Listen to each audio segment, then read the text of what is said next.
Good morning student, welcome in your online classes. आज हम start करेंगे टॉपिक इंटरमॉलिक्यूलर फोर्सेस। कौन सा टॉपिक स्टार्ट करेंगे? Intermolecular forces. इंटरमॉलिक्यूलर फोर्सेस, ठीक है स्टूडेंट। अब हम यहाँ पर स्टडी करेंगे इंटरमॉलिक्यूलर फोर्सेस क्या होते हैं।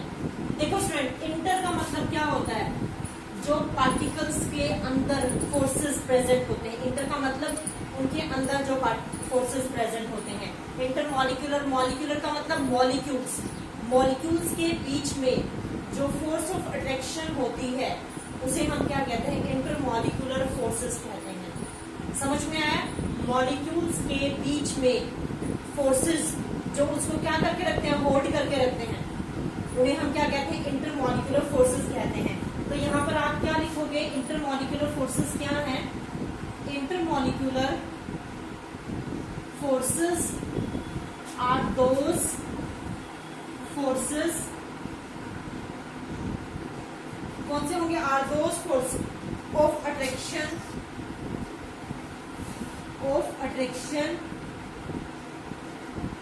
और रिपल्शन, अट्रैक्शन और repulsion among the particles, among the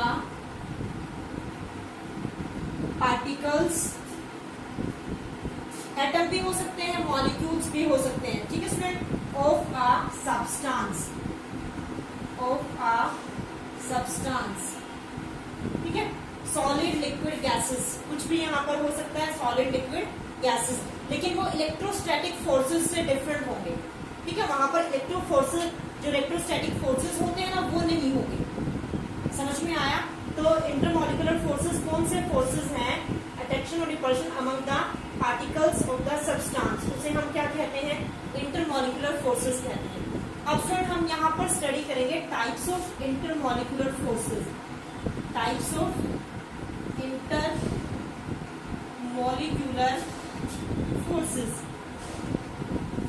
अब देखिए, अगर हम टाइप्स ऑफ इंटरमॉलिक्यूलर फोर्सेस के बारे में बात करते हैं तो स्टूडेंट सबसे पहले आता है हमारे पास डायपोल डायपोल इंटरेक्शन।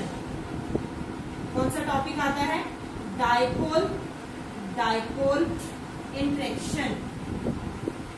अब सबसे इंपॉर्टेंट थिंग ये है कि जो डायपोल डायपोल इंटरेक्शन होती है वो पोलर मॉलिक्यूल्स के बीच में होती है। किसके बीच में होती है स्टूडेंट? पोलर मॉलिक्यूल्स के बीच में होती है। डायपोल डायपोल इंटरेक्शन जो है take place, dipole dipole interaction takes place among the polar molecules. अब सिर्फ पोलर मॉलिक्यूल्स कौन से होते हैं? बॉन्डिंग में भी मैंने डिस्कस किया था, केमिकल बॉन्डिंग में। पोलर मॉलिक्यूल कौन से होते हैं? जो वाटर सॉल्युबल होते हैं, ठीक है, उन्हें हम क्या कहते हैं? पोलर मॉलिक्यूल कहते हैं। इसके लिए रीजन क्या है कि जो फोर्सेस हैं वो क्या हो जाते हैं? परमानेंट डायपोल्स जो है वो क्रिएट हो जाते हैं। यानी कि यहाँ पर जो पोलर मॉलिक्यूल्स हैं, polar molecules have permanent dipole, polar molecules have permanent dipole. जो पोलर मॉलिक्यूल्स होते हैं उनके डायपोल्स क्या होते हैं? परमानेंट डायपोल्स होते हैं, ठीक है स्टूडेंट। तो पॉजिटिव पोल जो है मॉलिक्यूल का, the positive pole of molecule is attracted by negative pole of other molecule, ठीक है स्टूडेंट, of other molecule। समझ में आया सबको? डायपोल डायपोल इंटरेक्शन क्या होती है? Among the polar.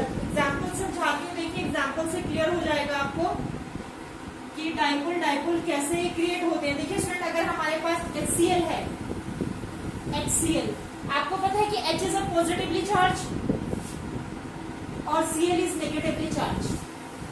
अब HCl का जो पोल्स इलेक्ट्रोड्स जो डाइपोल्स जो है वो डेवलप होंगे। अब ये क्या करेगा, ये तो हमारे पास एक मॉलिक्यूल है। अब यहाँ पर अगर ये इनके बीच में डाइपोल्स होंगे तो पॉजिटिव के किसके साथ होंगे, नेगेटिव के साथ। पॉजिटिव के किसके साथ होंगे, नेगेटिव के साथ। ठीक है, अब यहाँ पर पॉजिटिव है तो यहाँ पर जो डाइपोल्स जो क्रिएट होंगे वो किसके साथ होंगे, ठीक है, यहाँ पर पॉजिटिव नेगेटिव। अब यहाँ पर क्या हो गया, पॉजिटिव है तो यहाँ पर क्या आएगा, नेगेटिव। ठीक है, और यहाँ पर क्या आएगा, पॉजिटिव। ठीक है, देखिए स्टूडेंट, अब ये हमारे पास क्या है, पोलर मॉलिक्यूल्स है, यानी कि Cl का H के साथ भी डाइपोल, यहाँ पर भी डाइपोल डाइपोल इंटरेक्शन, ये भी डाइपोल डाइपोल इंटरेक्शन, ये भी डाइपोल डाइपोल। और यहाँ पर जो इंटरेक्शन होती है हो रही है वो किस टाइप की इंटरेक्शन हो रही है, डाइपोल डाइपोल इंटरेक्शन। यानी कि जो पोल्स यहाँ पर डेवलप हुए हैं उनकी वजह से जो है, डाइपोल के डेवलप होने की वजह से इनके बीच में किस टाइप की इंटरेक्शन है, डाइपोल डाइपोल इंटरेक्शन है। समझ में आया स्टूडेंट, क्लियर हो गया सबको। ठीक है, तो यहाँ पर hydrogen is a electropositive and chlorine is a non electronegative. तो पॉजिटिव और इलेक्ट्रोनेगेटिव के बीच में जो बॉन्ड्स जो क्रिएट हुए हैं, डाइपोल जो क्रिएट हुए हैं, तो उसे हमने डाइपोल डाइपोल इंटरेक्शन का नाम दे दिया है। समझ में आया स्टूडेंट, सबको क्लियर हो गया। इसको नोट डाउन कर लें, उसके बाद हम इसकी सेकेंड टाइप को डिस्कस करते हैं। सेकेंड हमारे पास आता है ion dipole interaction. Ion dipole interaction. अब फ्रेंड यहाँ पर क्या होगी, this interaction take place between the cation, anion and polar molecules. किसके बीच में होगी ये इंटरेक्शन, किसके बीच में होगी, कैटायन, एनायन या फिर कैटायन और एनायन एंड पोलर मॉलिक्यूल्स। ठीक है, तो यहाँ पर लिखेंगे this interaction takes place between ions, bracket में लिखेंगे कैटायन और anion and polar molecule,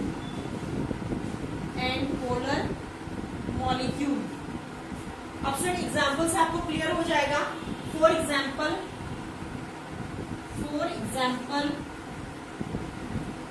NaCl dissolve in water, NaCl dissolve in water। NaCl को किस में डिसोल्व कर दिया, वाटर में। ठीक है, तो Na पॉजिटिव, अब देखेंगे ध्यान से, अब जो Na पॉजिटिव है, Na के ऊपर क्या है, पॉजिटिव चार्ज है। अब ये वाटर का जो ऑक्सीजन का जो पार्ट होगा ना, इलेक्ट्रोनेगेटिव पार्ट, उनसे सराउंडेड होगा। ठीक है, Na का जो पॉजिटिव पार्ट है वो किससे सराउंडेड होगा, नेगेटिव से। यानी कि पॉजिटिव और नेगेटिव के बीच में, आयन और पोलर मॉलिक्यूल के बीच में, यानी कि ये हमारे पास क्या है, डाइपोल, और ये क्या है, आयन। आयन और डाइपोल के बीच की जो इंटरेक्शन जो क्रिएट होगी उसे हम क्या कहेंगे, आयन डाइपोल इंटरेक्शन। अब ये तो था कैटायन, अब हमारे पास क्या है, एनायन भी है, Cl नेगेटिव। ठीक है, अब Cl नेगेटिव किससे सराउंडेड होगा, पॉजिटिव पार्ट से, यानी कि पॉजिटिव डाइपोल से। समझ रहे हैं स्टूडेंट, नेगेटिव पार्ट है ये कौन सा पार्ट है, पॉजिटिव है। तो पॉजिटिव पार्ट जो है वो, क्योंकि जो ये है क्लोरीन है वो ऑलरेडी क्या है, नेगेटिवली चार्ज है। क्या है, नेगेटिवली चार्ज है। तो नेगेटिवली चार्ज जो है वो किससे सराउंडेड होगा, पॉजिटिव चार्ज। समझ में आया स्टूडेंट, सबको क्लियर हुआ। तो यानी कि NaCl जब वाटर में डिसोल्व होगा तो Na का जो पार्ट है, Na positive ion surrounded by the water molecules के जो ऑक्सीजन, जो O के जो डाइपोल्स हैं उनसे सराउंडेड होगा। और जो Cl नेगेटिव वाला जो पार्ट है वो किससे सराउंडेड होगा, H के जो पॉजिटिव पार्ट से सराउंडेड होगा। समझ में आ गया स्टूडेंट। तो यहाँ पर जो कैटायन और इसके बीच में जो क्रिएट हुआ है, इसको फोर्सेस को हम क्या कहते हैं, आयन डाइपोल इंटरेक्शन कहते हैं। Is that clear to everyone, समझ में आया सबको। तो इसको नोट डाउन कर लें, उसके बाद हम थर्ड जो है वो इंटरेक्शन को डिस्कस करते हैं। यहाँ पर ये फ्रेंड थर्ड हमारे पास आता है ion induced interaction. Ion induced interaction. अब देखो यहां से क्या समझ में आता है, आयन कोई भी कैटायन और एनायन, ठीक है। क्या समझ में आता है? आयन का मतलब कैटायन और एनायन, ठीक है। इंड्यूस इंटरेक्शन, यहाँ पर dipole interaction, induce dipole interaction, ठीक है स्टूडेंट। तो ये क्या कहता है? ये कहता है कि नॉन पोलर मॉलिक्यूल में बी पोलराइज्ड, यानी कि अ नॉन पोलर मॉलिक्यूल में बी पोलराइज्ड। किससे पोलराइज होगा स्टूडेंट? किससे होगा? Bye the presence of ion, bye the presence of ion near it, ठीक है। अब ये क्या कहता है कि नॉन पोलर मॉलिक्यूल जो है वो पोलराइज हो जाएगा bye the presence of ion near it. तो उसे हम क्या कहते हैं? तो वो क्या बन जाता है? It become ion induced dipole. क्या बन जाता है? इट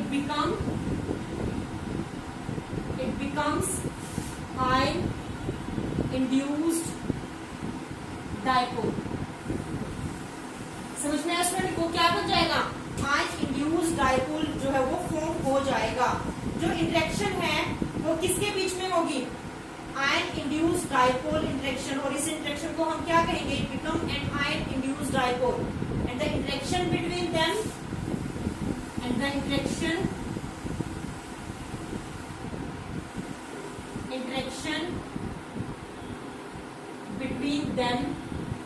बिटवीन देम का मतलब क्या? आयन और डाइपोल के, ठीक है। Interaction between them is known as ion induced dipole interaction. अब देखिए स्टूडेंट, जो इंटरेक्शन है वो डिपेंड करते हैं किसके ऊपर? चार्ज के ऊपर। जो इंटरेक्शन है वो किसके ऊपर डिपेंड करती है? चार्ज के ऊपर डिपेंड करती है, ठीक है। तो यहाँ पर हम क्या राइट डाउन कर सकते हैं कि जो स्ट्रेंथ है इसके इंटरेक्शन की, the strength of these interaction depends on the charge, ठीक है। किसके ऊपर डिपेंड करती है? चार्ज के ऊपर डिपेंड करती है, ठीक है। And the ease through which a molecule कौन सा है यहाँ पर? Non polar. through which a non-polar molecule attracted or या you can say that get polarized। अब देखो स्टूडेंट, अगर यहाँ पर पॉजिटिवली चार्ज होगा कोई भी, अगर कोई कैटायन होगा तो वो अट्रैक्ट हो जाएगा, अगर एनायन होगा तो वो क्या हो जाएगा? रिपेल हो जाएगा। एग्जाम्पल देख लीजिए। देखो यहाँ पर एग्जाम्पल हमारे पास क्या? NO3 नेगेटिव आयन है, NO3 नेगेटिव आयन है, ठीक है। यहाँ पर ये हमारे पास है आयोडीन, ये डाइपोल है, ठीक है। इसने ये क्या करेगा? अब आपको पता है कि ये पॉजिटिव और क्या है? नेगेटिव है। तो यहाँ पर जो आयन इंड्यूस डेवलप हुई वो किसके बीच में हुई? NO3 नेगेटिव और I2 के बीच में।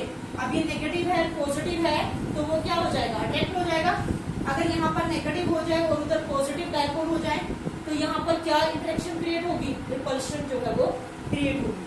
तो समझ में आ गया स्टूडेंट? यानी कि नॉन पोलर मॉलिक्यूल जो है वो पोलराइज हो जाएगा, जो भी आयन इसके आसपास है, ठीक है। ये है हमारे पास, इसके पास नेगेटिवली चार्ज का एनायन है, ये हमारे पास नॉन पोलर मॉलिक्यूल है। नेगेटिव चार्ज का एनायन, अगर ये नेगेटिव चार्ज है तो दैट इज अट्रैक्टेड, क्योंकि पॉजिटिव और नेगेटिव जो है वो क्या करेंगे? अट्रैक्ट करेंगे।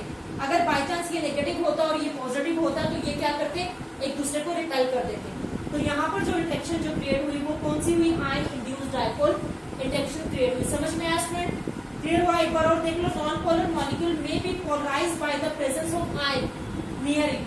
जो भी आयन इसके पास होगा उससे ये पोलराइज हो जाएंगे, बिकम आयन इंड्यूस्ड डाइपोल। और जो इंटरेक्शन होगी between them is known as ion induced dipole interaction. और जो स्ट्रेंथ है इनकी इंटरेक्शन की वो डिपेंड करती है charge and ease through which molecule जो है वो क्या करता है? पोलराइज हो जाता है। क्या हो जाता है? पोलराइज हो जाता है, ठीक है। तो उसे हम क्या कहते हैं? आयन इंड्यूस्ड डाइपोल इंटरेक्शन कहते हैं। नोट डाउन कर ले इसको। ये स्टूडेंट नेक्स्ट फोर्थ हमारे पास आता है डिस्पर्जन फोर्सेस, डिस्पर्जन फोर्सेस और लंडन फोर्सेस। कौन से फोर्सेस आते हैं? डिस्पर्जन फोर्सेस और लंडन फोर्सेस। स्टूडेंट जो ये फोर्सेस जो अराइज हुए, ठीक है, ये फोर्सेस जो है वो अराइज हुए हैं मोशन ऑफ द इलेक्ट्रॉन, ठीक है, किससे अराइज हुए हैं? This forces arises from the motion of electron, ठीक है। ये फोर्सेस कहां से अराइज हुए हैं? Motion of the electron. तो ये कहा गया कि जो मोशन है ना, जो एकदम से जो इंस्टेंट ऑफ टाइम जो इलेक्ट्रॉन क्लाउड्स होता है मॉलिक्यूल्स का, वो डिस्टॉर्टेड हो जाता है, ठीक है। क्या हो जाता है?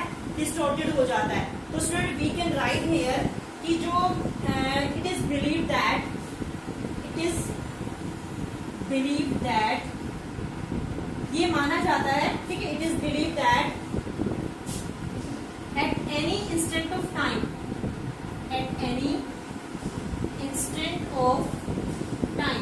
ठीक है, कि जो हमारे पास इलेक्ट्रॉन क्लाउड्स है, इलेक्ट्रॉन क्लाउड्स, ठीक है, electron clouds of molecules may be distorted so that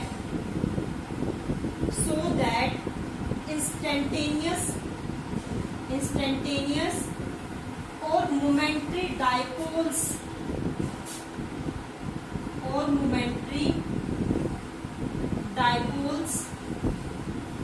are created, ठीक है। उससे क्या होता है कि इंस्टेंटेनियस और मोमेंट्री डाइपोल्स जो है वो क्या हो जाती हैं? क्रिएट हो जाती हैं, ठीक है स्टूडेंट। तो इससे क्या होगा कि एक वाला पार्ट जो है वो ज्यादा नेगेटिव हो जाएगा और दूसरा पार्ट जो है वो पॉजिटिव कम रहेगा, ठीक है। तो यहाँ पर आप क्या लिख सकते हैं? तो इसकी वजह से क्या होगा? Momentary dipole in which a part of the molecule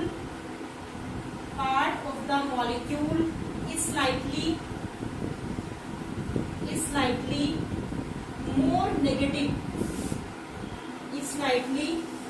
more negative than the rest। अभी देखो स्टूडेंट, आपको समझ में आ जाएगा एग्जांपल से। तो वहां पर जो मोमेंट्री डाइपोल इंड्यूस हुई है वो कहां पर हुई? नेबरिंग मॉलिक्यूल्स में। किसमें हुई है?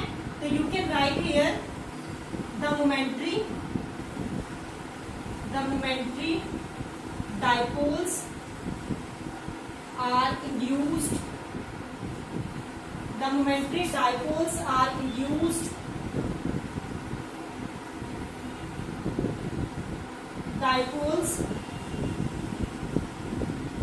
in neighboring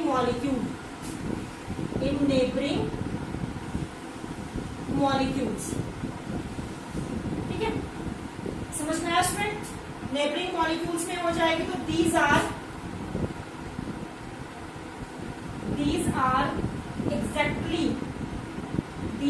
exactly attached। यहां तक नोट डाउन कर लें, उसके बाद आगे करते हैं। These are exactly attached in the same way as the permanent dipoles,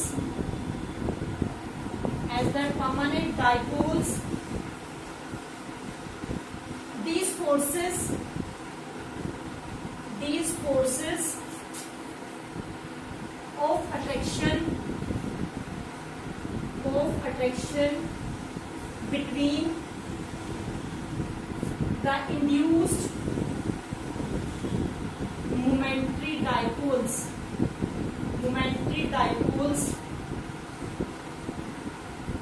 are known as London forces।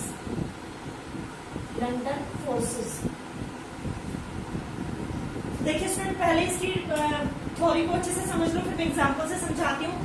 ये फोर्सेस अराइज होते हैं from the motion of the electron. जैसे इलेक्ट्रॉन की मूवमेंट होती है, इलेक्ट्रॉन की मोशन होती है, वहां से ये फोर्सेस जो है वो जनरेट होते हैं। तो ये कहा गया कि at any instant of time electron cloud of the molecule में बी डिस्टॉर्टेड। इलेक्ट्रॉन क्लाउड क्या होता है, आपको पता है कि किसी भी एटम के अंदर जो है इलेक्ट्रॉन क्लाउड क्या रहता है, सिमेट्रिकल रहता है। जैसे ये है तो यहाँ पर इलेक्ट्रॉन क्लाउड क्या होगा, सिमेट्रिकल होगा। लेकिन ये कहता है कि एक ऐसे टाइम पर ये सारा जो है वो क्या हो जाएगा, डिस्टॉर्टेड हो जाएगा, डिस्ट्रॉय हो जाएगा। ठीक है, तो electron cloud of the molecule में be distorted so that instantaneous or momentary dipoles are created. जब ये डिस्ट्रॉय हो जाएगा इसका मतलब कि यहाँ पर जो है एक पार्ट जो है हमारा क्या हो जाएगा, पॉजिटिव, और सारा का सारा ये यहाँ पर इस टाइप से जो है जनरेट होगा।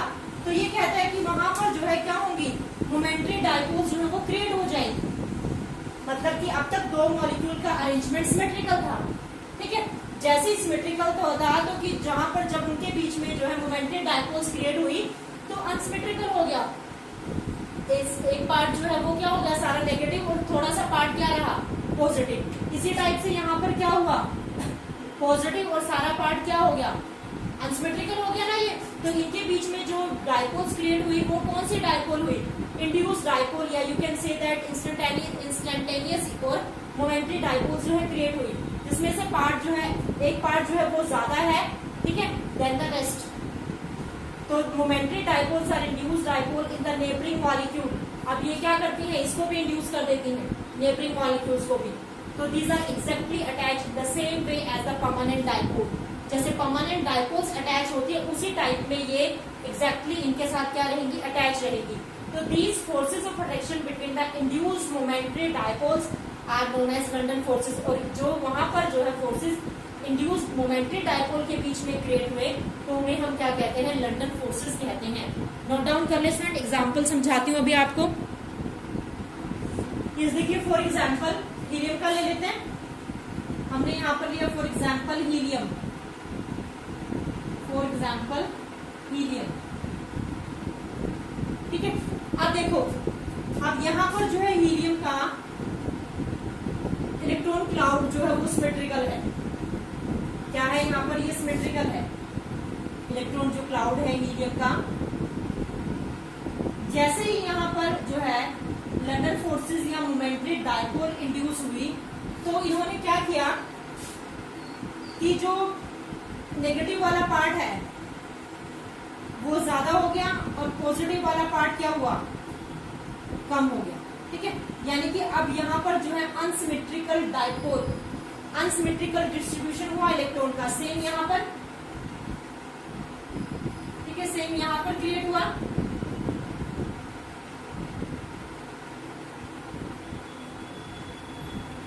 ठीक है, अब पॉजिटिव है तो यहाँ पर नेगेटिव वाला पार्ट आएगा और यहाँ पर क्या आएगा, पॉजिटिव वाला। तो यहाँ पर unsymmetrical distribution of the electron, यानी कि पॉजिटिव पार्ट हमारे पास बहुत कम है और सारा का सारा पार्ट क्या है, नेगेटिव पार्ट है। अब इनके बीच में जो फोर्स ऑफ अट्रैक्शन जो यहाँ पर एग्जिस्ट किया तो उसे हम क्या कहेंगे, forces of attraction, forces of attraction, जिसको हम कहते हैं लंडन फोर्सेस। समझ में आया स्टूडेंट, क्या कहते हैं, लंडन फोर्सेस। यहाँ पर किसकी फॉर्मेशन हुई, formation of momentary dipole and induced dipole. समझ में आया, क्लियर हुआ या नहीं हुआ। हीलियम का लिया था, सिमेट्रिकल डिस्ट्रीब्यूशन था, ये हीलियम का एटम 1 और ये हीलियम एटम 2, हीलियम एटम 2। ठीक है, यहाँ पर जो इलेक्ट्रॉन का डिस्ट्रीब्यूशन था वो क्या था, सिमेट्रिकल था।